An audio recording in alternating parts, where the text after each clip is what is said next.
Hello everybody, welcome back to our YouTube channel. Today in this video I am talking about Skillz Stock. In this video we talk about stock pros and cons and technical analysis and latest news about it.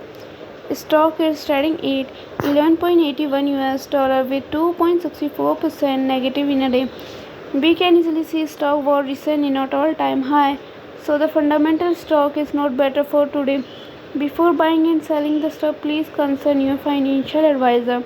Today's video is done. Thanks for watching. Please subscribe my YouTube channel and like the video, and also comment all related queries.